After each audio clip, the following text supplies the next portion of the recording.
Hi there, welcome back to People First, the Young Careers podcast. I'm your host Jordan, and today we're joined by a lovely guest to discuss the elusive topic of work-life balance. In this episode, we're going to ask what true work-life balance looks like, how we can get there, and what are some of the common problems young people are facing that can hinder their work-life balance. My guest today is Freeha Ahmad, clinical hypnotherapist, life coach, and owner of the Freeha Coaching Academy. Welcome to the podcast, Freeha. Thank you very much. Thank you for having me here.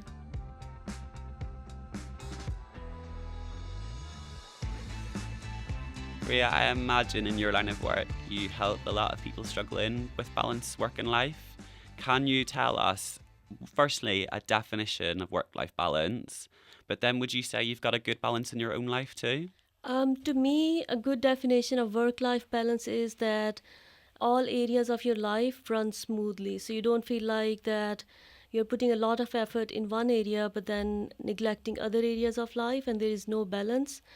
A good way to check your own balance in life is that are you satisfied and peaceful inside you? Is there this calmness going on?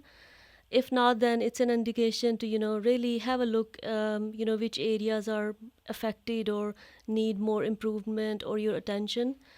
More than ever, I feel more balanced in my life now, and there are a few reasons for that. I can understand the perspective, point of views of those people who are in full-time employments, and not everyone is into, having their own business and flexibility of that. So I can completely relate with that when I was in certain job environments and, working longer hours, and that was affecting here and there my, some areas of my life. So at the moment, because I started my own business, the journey wasn't like that everything was handed to me in a plate. So I built it that while I was having in a part-time job, in a full-time, and then part-time.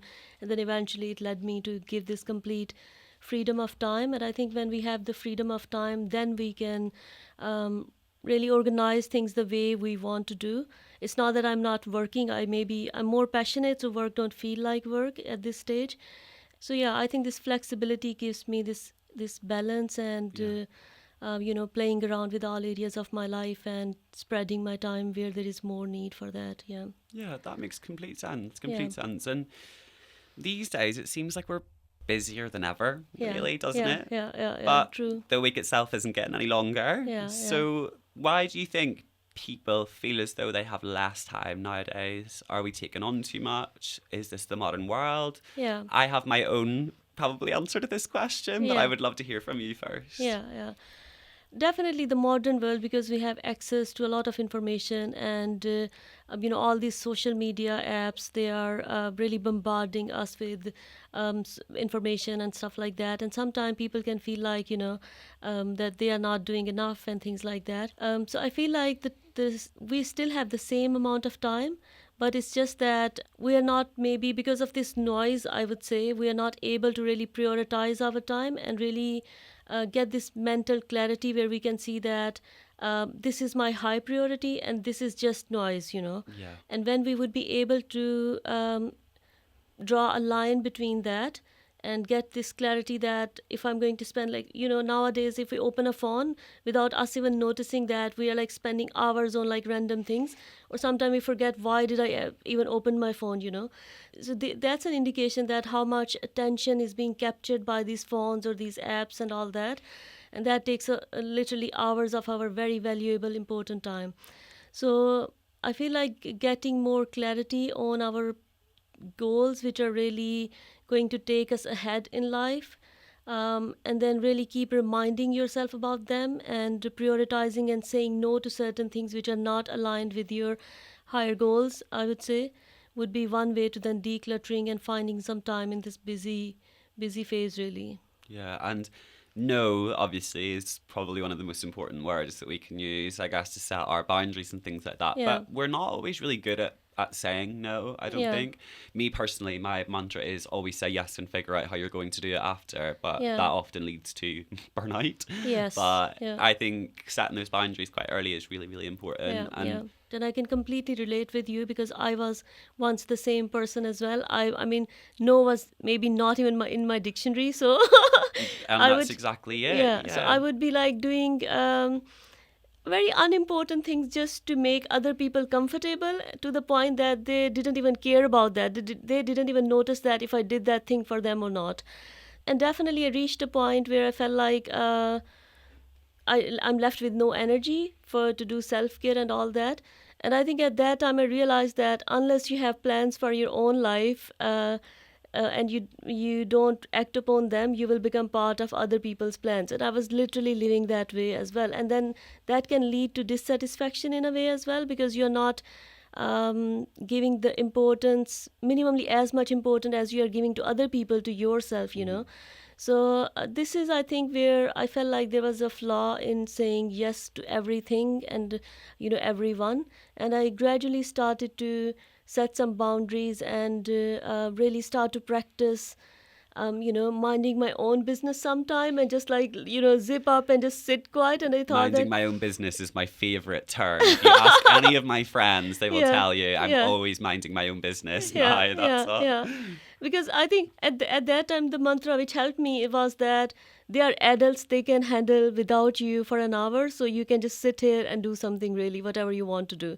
So this is where I really started to practice, you know, standing up for myself, or like Yeah. prior, and even though with guilt, but I think then I overcame that situation as well. So it's very important to learn to say no in certain situations, stand up for yourself, and not really like take everything inside you and then go home and then burst at some stage in their life, because that can really lead to burnout and other mental health, you know, situations. Yeah, of course. And I think sometimes growing up, we maybe almost think it's impolite to say no, or if you can't Yes. help or Yeah. something like Yeah. that. And I don't know if you agree, I'm sort of under the impression that, you know, I need to be able to help you the best I can, feeling the best I can. Yeah. So, yes, I may be able to say yes a lot, but Yeah. on the times that I do say no, please respect me, you know, Yes. and Yeah. respect my time, because you need to be working at your best. And Yeah. burnout is, you know, it's such a real thing. It's Yeah.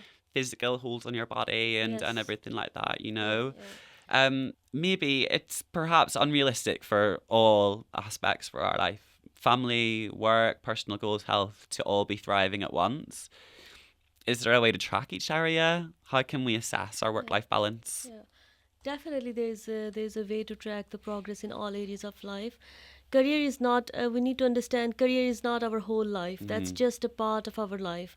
So imagine if someone is going to take your career identities away from you, or for whatever reason you're unable to practice that, and you have dedicated years in that profession. Let's talk about like medicine or teaching, or you know, something like that. So where you spended years of your life, Yeah, and sometimes now 10 years studying and stuff, isn't it? It's exactly. Yeah, crazy. it's crazy. Yeah. Yes.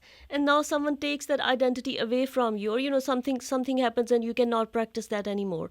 And you must have noticed that people are so sometimes devoted to their professions, they are not paying much attention or spending more time towards their family or practicing hobby, or understanding that their mental well-being is also something and is important. Sometimes things are keep working like on a normal pace. Let's say I'm like average in my relationship, I'm average at work, nothing will bother me, you know, because it's going fine. But then a crisis happen, and something happened in one area of my life and it's being disturbed. Let's say like I said, a career is taken away for some reason, a health crisis, you know. So now they would feel the crisis, that why this happened to me, you know. And that can lead to then mental health problems and you know, stress, and then they can affect, that will definitely affect the other areas of their life as well. And that can be an eye opener for many people, usually where growth happens.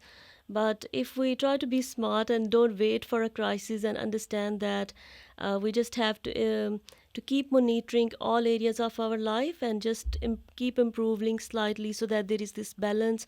And again, a good indicator is that if we feel this inner calmness and satisfaction in our life overall, that's an indicator that you are having more balance and peace in Balance. your life.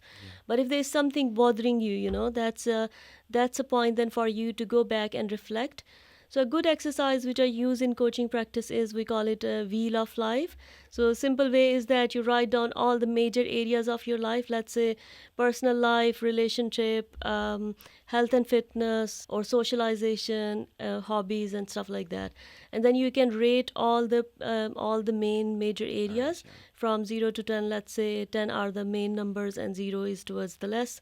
And then you see that maybe you're thriving in career, maybe you're really good with your friends, but you need to put some effort in your romantic relationship, or maybe health is which is being neglected. You're describing me right now, so you are. So this is feeling very personal and pointed right now. But no, sorry to interrupt. I'm completely agree. It's all about like taking responsibility and reflection. We like really underestimate the power of reflection, and sometimes I like give a simple task to my clients that just literally journal, just write it down, just because when we write it down something on a piece of paper, our mind thinks that I'm going to deal with this problem. So I took this problem from my mind and put it on a piece of paper. So now my mind will feel more relaxed. So that's like a really technique which always works. So reflection, maybe journaling, and literally sometime, having this me time and thinking about where I'm heading towards life. Yeah. Since since I've been filming this podcast, the amount of people who have recommended journaling has been actually, not frightening is the wrong word, but eye-opening, because it's something I've always said. I want to be one of those gentlemen that have been journaling for 50 years, but how do you get started, So I need to, if you have any tips for journaling, let's pick that up after this podcast. But I want to go back to just something that you mentioned, when you take one of those key pillars away, like work, for example. I spent a year last year living with my grandmother, and she had just retired, and she was very intrinsic to that business, So when she probably was the type of person that would have ignored her mental health, she didn't believe in it before. She obviously had her grandchildren and her children, which she loved to see, but work was her life. And when I saw her retire and that got taken away, she did lose a lot of her sense of purpose, and I could see that transition and her struggling to cope. But now she goes to a community centre, she's doing yoga and Zumba and all sorts of things, and I can really see her discovering herself again, which is nice. And for someone who's in their 70s, and you don't really, what's that saying? You can't teach an old dog new tricks, but to see someone reinvent themselves or to pivot where they want to put their energy is actually quite lovely to see, So you can see it doesn't quite happen always when you're in your 20s or 30s. Sometimes we can still do that in our 70s.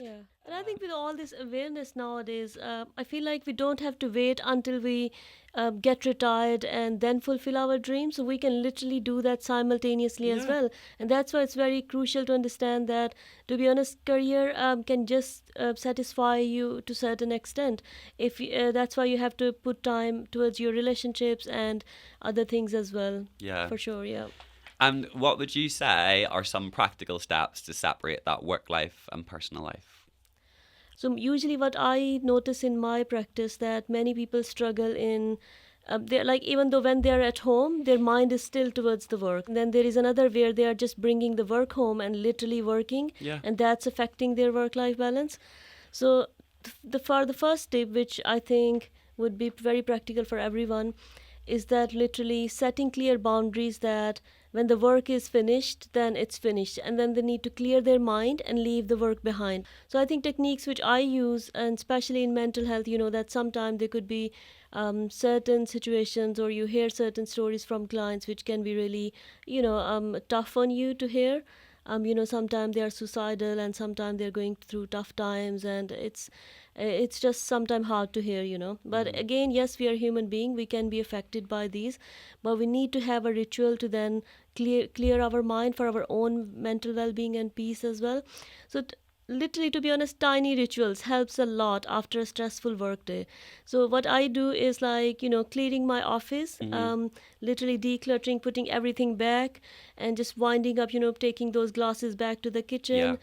While I'm doing that, in a way, it's an indication or a clue for me, because I trained myself that way, that I'm finishing work and I'm just winding everything up. And when I would lock the door, I'm just leaving the work behind. And then when I reach the car, by the time I'm literally like into my zone, and I feel like, oh, this is my time now, and I feel happy about that. But definitely initially when I was into full-time jobs, and I had even more pressure, work pressures, from the management and all that, or like work stresses or conflicts at work and all that. There it was even more. So I think at that stage I used visualization techniques as well. So like when you literally visualize that you're leaving the work behind, the door is closed, and everyone is like out of your life, and you are just on your own now. To be honest, sometimes you might be thinking, okay, this is like really harsh or so, but This makes sense. but many people struggle with that because they feel like they reached home and they're still thinking about what their colleague said or what the manager said. That's me. It is. It's true, and it's hard to take out of it. And at that high stressful time period, I used to walk as well. So let's say I would like for 30 minutes when I would finish the work, I would just walk. Sometime even longer, to be honest. Yeah. And I would just listen to my favorite podcast or audiobooks. That way, I think in those years, I listened so many books. So that was like one way doing something for myself, increasing my knowledge. And that was my way of relaxing, and then doing something at the same time for your health. Yeah. So that these are something like going for a walk. And especially at the end of the day, what I do sometime now is like literally sitting for 10 minutes. So usually I like pray for a few minutes before going to, so you wind up, everything is wind up, the kitchen is closed, everything is at its place, and then you just like, have a mini ritual, and then you pray or you do meditation, or like literally just sit for 10 minutes and just, to be honest, don't worry about anything, just let what's going to come in your mind. If you're good, again, grab a notebook or like a paper and just journal, And if certain things are coming up that you're still thinking about the work employer or colleagues, it's an indication for you that it's a trigger. So here's some work to do. But that way, because now you become more conscious, then you can strategize how to work, in that direction as well. So that's why I think being mindful and conscious is really something in terms of reducing the stress and setting boundaries. Something I have found, I work from home 2-3 days a week. Something I have found is I like to have a shower after I finish work, especially if I'm working from home, because the worst thing you can do is sit there in your work clothes on the sofa. It's really tempting to do that. Finish from your home office, go and sit on the sofa, turn on TV. Whereas I find if I have a shower after, I change into my nighttime clothes, take off my work uniform in inverted commas for those of us who work from home. That's almost like my ritual, and I feel it does work. Personalized rituals is really something very helpful. It's actually becoming more mindful that you're back in your own free time now you do things which you love, and it's not all about the work. Of course. And we skirted around boundaries a lot today. It's been a big topic of discussion, and if we were someone who maybe struggles with setting boundaries, maybe we are a perfectionist, maybe we're a people pleaser, what is a good way to practice setting a boundary, but then sticking to it as well? Tips would be like literally if someone is already aware of that they are people pleaser, or they're doing too much for other people and not respecting their own self, or speaking up for their own self, or are perfectionists to the point they are affecting their own mental well-being, and they're slightly aware of but they don't know how to cope with that. So for those people, it would be literally bettering their communication skills, understanding that talking about different difficult topics at workplaces or in their personal life is not something a taboo thing. So we need to be honest, normalize this thing, because everyone thinks that everything needs to be lovey-dovey or we always have to smile, which is not realistic, because we have all these emotions, we have this individuality, and that can conflict at certain stages as well. So I think one model which really helped me is a Harvard concept, and you might have heard about that. So it's basically when we learn to separate people from problems. That's a very good tip. Because usually what happens is whenever we have a conflict with another person, we get angry about that person, and all the negative emotions are then fired toward that person, and then they feel attacked because now we attack their emotional identities and stuff. Let's say it's an employer and employee situation, and I'm not happy with maybe the work environment or the way they are telling me to do the work, and I feel like they are just burdening me with extra work, and that was not in my contract, and I feel like there are other, maybe employees who are not putting that much effort and stuff like that. So there is this conflict going on. So now, first of all, I need to understand that rather than becoming aggressive or negative about the situation, just understand that a problem arises at the workplace. Now I have to communicate that with my management. Yeah. Again, communicating appropriately about your needs and wants. This is what we need to learn, all of us. The moment when we do that, then we can differentiate the problems from people, and we do not become too emotional while discussing that thing, and then the message is heard better from the other person as well. That makes sense. And what support would you say there is if we've reached that burnout stage? Is there ways we can recover? How can we better ourselves from that, Freeha? Yeah. So if you notice that you reached a burnout state, or you reached a state where you feel like you can't cope with daily life, things and like that. So simple indication is, let's say, I always say, like, if the bulb got fused and now you started to got worried that, oh my God, I have to go to the market, get a bulb, then maybe have a stool here and stand on that and change the bulb. So it sounds like a lot of work, even though this is a tiny task. So this is an indication that you're already reaching towards the end of your capacities. And we need to understand that we also have a daily energy. Everyone understand that we have a limited amount of energy every day. Like, we wake up and we are energized, and at the end of the day we are tired and done. We need to sleep to recharge. Likewise, we have a mental capacity as well. When we keep taking a lot on our plate, we will reach a point where there is no space left, to be honest. For anything else, yeah. Or there is a lot of trauma from the past which we are not letting go, or like some unresolved issues, things like that. Now that's taking a lot of energy, and it's leaving us with less energy in the present, so that we can live in present, or welcome new things in our life. Sure. Or experience new things in life, to be honest. So after understanding that, so if someone have this realization that for some reason I'm reaching a point where I can't take anymore, it's done. So first thing is that they need to take a break, whatever they are doing. They need to start to again reflect on their situation, life situation, that where I'm doing things wrong, or where do I have to make things differently to get different results. Simple formula is, to get different results, we have to do different things. If for years I have following this pattern, and that's leading me to this mental state, that means there is some room for improvement. And we need to understand we are human beings, and we always have room for improvement. So I think anyone, they can take control on their own by just reflecting, taking breaks, and then again just prioritizing again. So what's more important to me? What's important that will lead to my future success as well? And what are the things which are just keeping me in the same spiral for years and years? So a method which I use is a 80-20 rule, if you ever heard about that. So it's a rule, if you apply onto your life, really, let's say if you're not changing anything, after a few years your life would be the same. But if you, let's say from your 100% routine, or you take only 20% towards your bigger ambitions or goals, which eventually will change your situation, then investing that, let's say 20% would be maybe working few hours towards a project you are interested, or your own thing, and you keep doing the rest of the things 80% to the point. That will then lead to eventually in few years time frame towards a better future. Sure.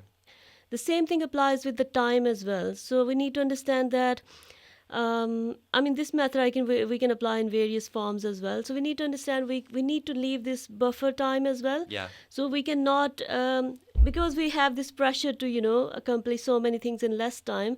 Sometimes we try to pack so many things in one day or in a 1 week that, and then something spontaneously happen, unexpected. Yeah. And then we feel like it led to burnout, we are unable to do certain things. So we need to understand, leave a margin, to a room to breathe, an extra time chunk where you just don't plan anything. And just let it be.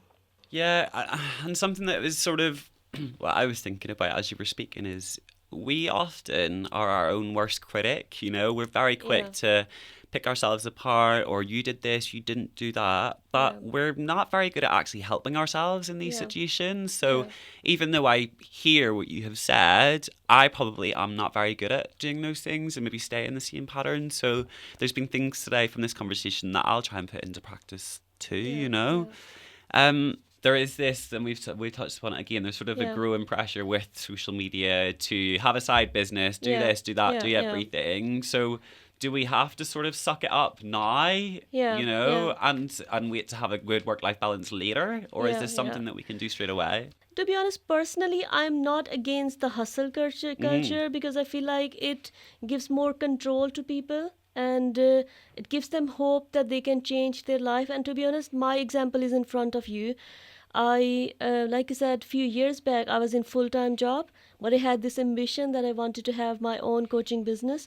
So it's not that I would just go crazy and make radical decisions which will affect other areas of my life. So it's again 80-20 rule. So you stick with the stability. So I first covered the stability that I have to, earn, let's say, a certain amount of money to fund me and stuff like that, or fund my business, so that I'm standing on my own feet and not relying on anyone. And then from moving there, let's say in like now 5-6 years, I'm able to quit all these jobs, and I'm on, in a way, like I'm working for my own self. I'm way more satisfied than ever, and I can play around with my time. I can spend more time to my family. Like literally, when I finished that part-time job, in 1 year's time frame, I was able to finish my book. Brilliant, and the dream of having that book was since I was a child. Like I was interested into writing stories or reading stories and stuff. But it's a fact that without much time, we can't pursue these dreams and stuff. So I don't believe that we have to suck it up. We just need to strategize. And we have to plan and understand first what are my main goals, which will lead towards my happiness or my criteria of happiness, which is flexibility of time, being able to be around with my family and maybe travel whenever I want to. So you define what's your criteria of happiness. What do you want from your life? So when you get that, then the second step is, because there is a lot of noise on social media, to be honest, you need to understand what's noise and which actions are closer towards your goals, so that you can cut the noise and really focus yourself to pursue your dreams, which are actually something meant to you. Does that make sense? Yeah, of course. Because I think we can, there are pros and cons of this this abundance of information in a way, I must say. So we just have to, again, focus on what's important to us. How can we keep ourselves sane? Again, reflection is something. Keep coming back to yourself, reducing this technology time here and there. And use these simple methods. Literally get a pen and piece of paper and write down your goals. Rather, sometimes just taking a break from technology is also a good way to, coming back to yourself. Yeah, definitely. I agree. Okay, so... Well, what's your personal opinion on hustle culture?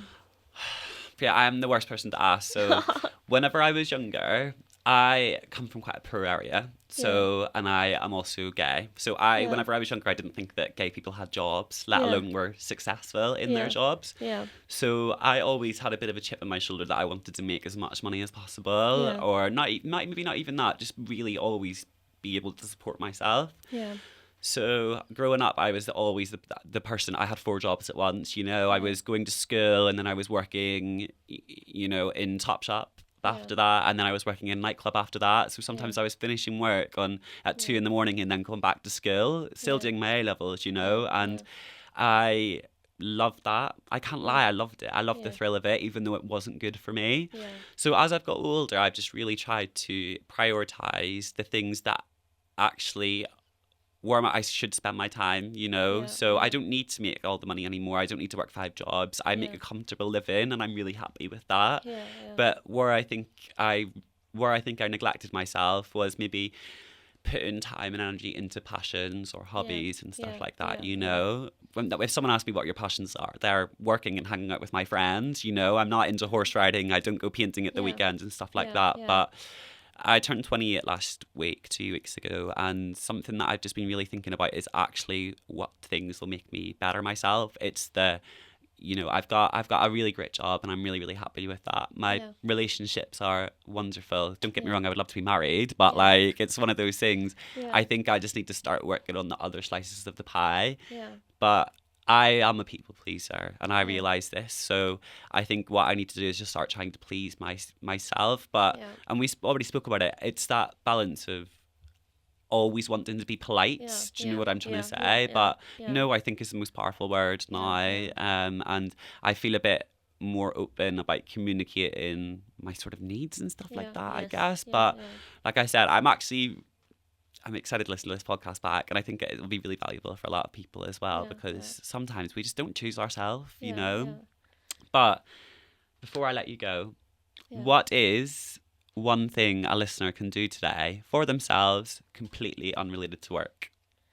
I would challenge them to sit for 15 minutes and just reflect on a piece of paper how they're feeling about their life or which changes they would like to make. Sometimes people are confused, like you asked me earlier as well, how to start journaling. So there is a way, we call it free flow of journaling. That means you just start writing whatever thoughts are coming in your mind. So let's say you would start writing, I'm going to finish this podcast, I will just have a cup of tea, and then I will head towards the city and just look around. And without you noticing, in 5 minutes, from these surface level thoughts, you will start writing about, oh, I actually wanted to do this in my life and I have to work on that. I'm still struggling to find the proper strategy for this thing. So you would start writing the deepest desires and needs and wants or goals which you wanted to achieve for a while. Yeah. So then when you will get on that, maybe later you can get a highlighter and highlight the main things. Yeah. And that's a good way to start, maybe like literally reflecting. And that will make them more self-conscious. And when you have once the clarity, then you can get those things done in no time. Yeah. I remember once I was looking for some assistance with a project, and I thought, okay, I need someone to help me with this project. So, okay, which task do I have to assign that person? So I created a list of tasks, which you would wonder that 2 pages long tasks. And then for some reasons that didn't work right away. And because I had the list of tasks and I had so much clarity, in like literally 2 months time, like a month's time period, the list was done. Yeah. And even the book was written in 1 year's time frame. That's so you can amazing. understand it's all about clarity. It is. Because Yeah. if we have clarity, then we can take certain actions or, improve certain areas of our life. Yeah, I Yeah. agree. Yeah. And Freeha has actually given me a copy of her book, and I'm really excited to read it on the way home from the podcast studio. I've really loved speaking to you today. Really loved it. Where can our listeners follow you? So they can follow me on Instagram, again, Freeha Coaching Academy, or my website, which is freeha.coachingacademy.com, is also where they can find me. Lovely. That's the end of today's episode. I just want to say a big thanks to you, Freeha, for joining me today. You are absolutely amazing. Thank you very much. I really appreciate that you invited me, and that was like a lovely opportunity for me as well. Of course, it's been a gorgeous discussion. And to our listeners, if you're looking for a new role, why not check out Brook Street online for our latest job postings? There may just be a dream role waiting there for you. If you enjoyed the episode, please share it with friends, and remember to follow People First on your favourite podcast platforms. See you later. That was good. That was really, really good.